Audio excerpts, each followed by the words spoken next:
तो चलिए अब अति महत्वपूर्ण गेम यानी कि रेसलिंग को देख लेते हैं।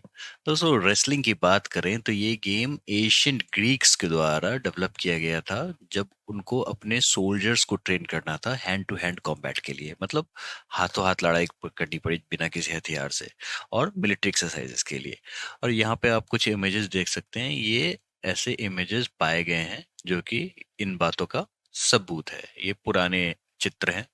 The first national wrestling tournament was hosted in the New York City in 1888। पहली बार न्यूयॉर्क सिटी में होस्ट किया गया था पहला national wrestling tournament.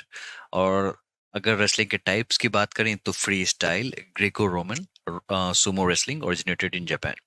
Sumo wrestling Olympics का पार्ट नहीं है, जबकि फ्री स्टाइल और ग्रेको रोमन दोनों ओलंपिक्स के पार्ट है। स्कोरिंग की बात करें तो जब टेक डाउन होता है तो 2 पॉइंट, स्केप पे 1 पॉइंट मिलता है, रिवर्सल पे 2 पॉइंट मिलता है, नियर फॉल में 2 पॉइंट तब मिलता है जब 2 सेकेंड के लिए ये लास्ट होता है। जब ये 5 सेकेंड के लिए नियर फॉल रहता है तो आपको 3 पॉइंट मिलेंगे। पेनल्टी 1 या 2 पॉइंट्स हो सकते हैं। टर्मिनोलॉजीज की बात करें तो bridge, danger position, passivity, technical fall, ये सभी रेसलिंग के ही टर्मिनोलॉजीज हैं। और इनके बारे में जानना काफी इंटरेस्टिंग रहेगा। इनका नाम है गुलाम मोहम्मद बख्श भट्ट, जिसे द ग्रेट गामा कहते हैं, और अक्सर आपने गामा पहलवान के नाम से इनके बारे में सुना होगा। और इनको रुस्तमे हिंद और द ग्रेट गामा भी कहते थे। और ये ऐसे व्यक्ति थे जो ब्रिटिश इंडिया में अनडिफीटेड साबित हुए थे इन अर्ली 20th सेंचुरी। और जब ओलंपिक्स की बात होगी और जब रेसलिंग की बात होगी तो सबसे पहले नाम केडी यादव जी का आएगा, जिनका नाम है खासाबा दादा साहेब यादव, अगर मैं सही प्रोनाउंस कर रहा हूँ तो। इनको पॉकेट डायनमो भी कहा जाता था। तो अगर आपको सवाल में दिखे जो which of the following wrestlers is known as pocket dynamo, तो सही उत्तर केडी यादव होगा। और ये इंडियन फ्री स्टाइल रेसलर हैं और best known for winning a bronze medal in 1952 summer Olympics in Helsinki. तो ये पहले व्यक्ति थे ऐसा करने वाले इंडिपेंडेंट इंडिया के। तो ये फर्स्ट एथलीट हुए इंडिपेंडेंट इंडिया के जो एक इंडिविजुअल मेडल लेके आए। इनको अर्जुना अवार्ड भी 2000 में मिल चुका है, सन 2000 में। जिस तरीके से हमने केडी यादव जी के बारे में पढ़ा, तो इनके बारे में भी पढ़ना काफी जरूरी है। इनका नाम है अलका तोमर। ये ओलंपिक्स में तो कोई मेडल नहीं लेके आई, लेकिन महिलाओं के लिए रेसलिंग की नींव रखने, भारत में नींव रखने वाली में से पहली महिला अलका तोमर ही होंगी।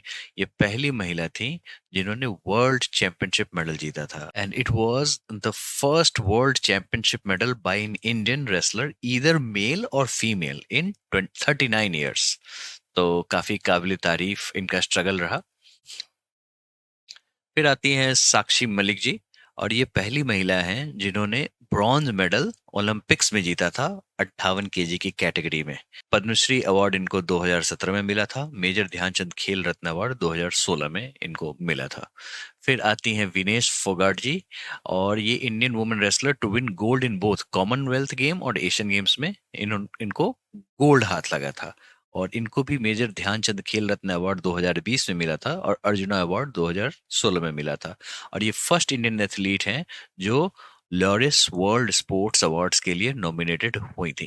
कब? तो 2019 में। गीता फोगाट जी पहली ऐसी महिला थी जिनको गोल्ड मेडल मिला था कॉमनवेल्थ गेम्स में। कब? 2010 में। और इसका काफी अच्छा न्यूज भी बना था। और first Indian female wrestler to qualify for the Olympic summer games. ठीक है, हालांकि मेडल नहीं जीत पाई थी।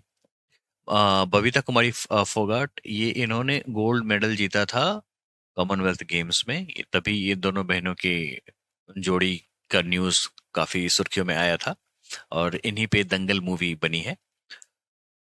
Silver medalist in 2018 and 2010 Commonwealth games, bronze medalist in 2012 world wrestling championship.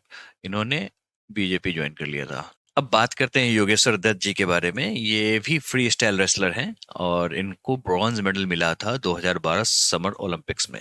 आपने देखा था यहाँ पे साक्षी मलिक जी हैं, उनको भी ब्रॉन्ज मेडल मिला था 58 केजी की कैटेगरी में ओलंपिक्स में। और इनको भी ब्रॉन्ज मेडल मिला था योगेश्वर दत्त जी को समर ओलंपिक्स में। और इनको कॉमनवेल्थ गेम्स में गोल्ड मेडल मिला था। कब? 2010 और 2014 दोनों में। इनको पद्मश्री 2013 में मिल चुका है। बजरंग पुनिया जी की बात करते हैं। ये इंडियन फ्री स्टाइल रेसलर हैं और only Indian wrestler to win 4 medals at the world wrestling championship. और इनको पद्मश्री मिला है, जो कि भारत का चौथा हाईएस्ट सिविलियन अवार्ड है। उसके बाद सुशील कुमार जी की बात करते हैं, और ये भारत के प्रथम वर्ल्ड रेसलिंग चैंपियन रह चुके हैं, और ये खिताब इनको 2010 में मिला था। और इन्होंने 2012 लंदन ओलंपिक्स गेम में इंडियन फ्लैग लेके मार्च किया था, और इनको सिल्वर मेडल इसी ओलंपिक्स में मिला था। और ये कॉमनवेल्थ गेम्स में 74 केजी में गोल्ड मेडलिस्ट भी रह चुके हैं। इनको मेजर ध्यानचंद खेल रत्न अवार्ड 2009 में मिला था, अर्जुना अवार्ड 2005 में मिला था, और पद्मश्री 2011 में मिला था। कुछ और फेमस खिलाड़ी हैं जिनको जानना काफी जरूरी है, वो हैं दिव्या काकरन जी, उसके बाद नायब सूबेदार दीपक पूनिया जो कि हरियाणा से आते हैं, फिर दलीप सिंह राणा एलियास खली, खली जी को कौन नहीं जानता, वो हिमाचल प्रदेश से आते हैं, और पूजा ढांडा जो कि हरियाणा से हैं। अक्सर रेसलिंग की बात करें दोस्तों, तो हमारे भारत में हरियाणा जो है ये झंडे गाड़ता है हमेशा।